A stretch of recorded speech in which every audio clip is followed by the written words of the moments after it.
I'd like to give you my take on a classical English tea cake.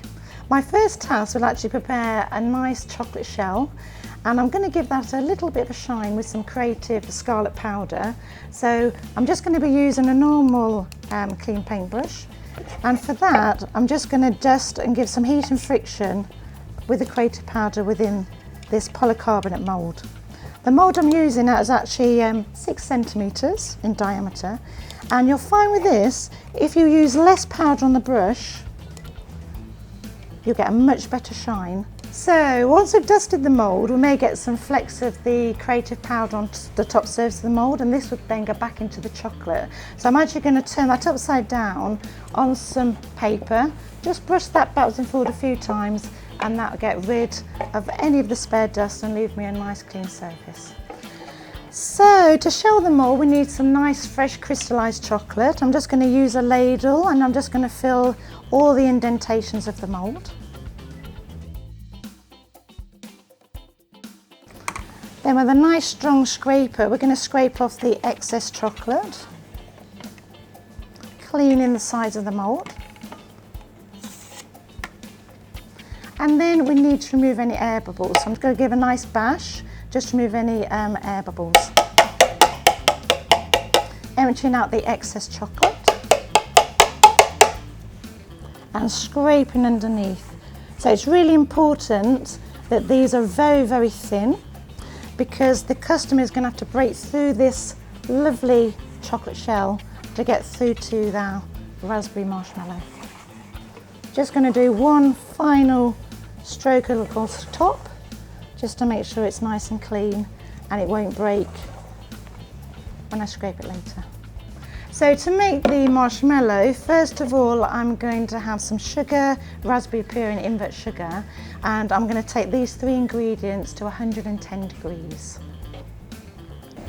So now we have all the ingredients dissolved together.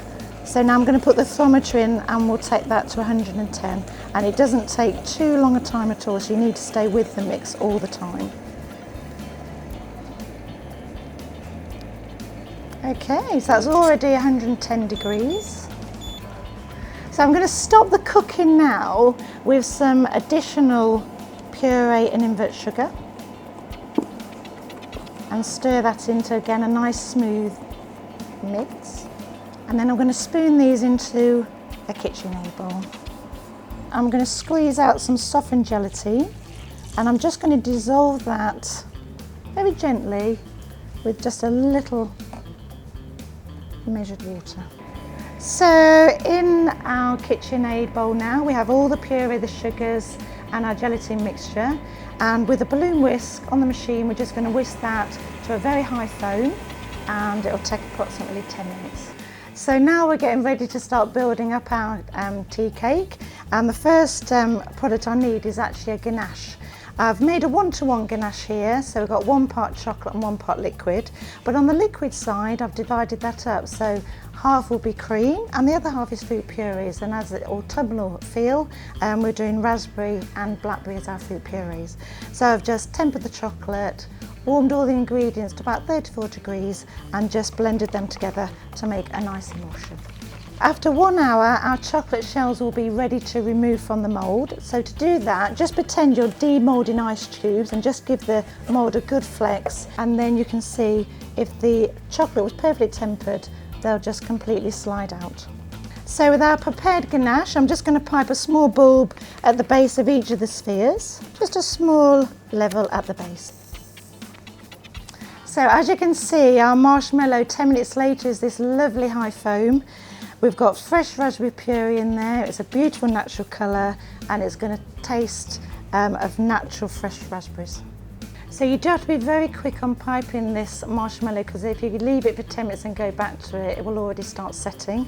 So without any delay, I'm going to pipe that straight into the chocolate shells, filling completely as level as I can. So we appreciate not everyone can afford chocolate moulds, so you can easily prepare yourself some nice chocolate shortbread bases, and we can pipe a bulb of nice raspberry jam on there before we pipe on the marshmallow.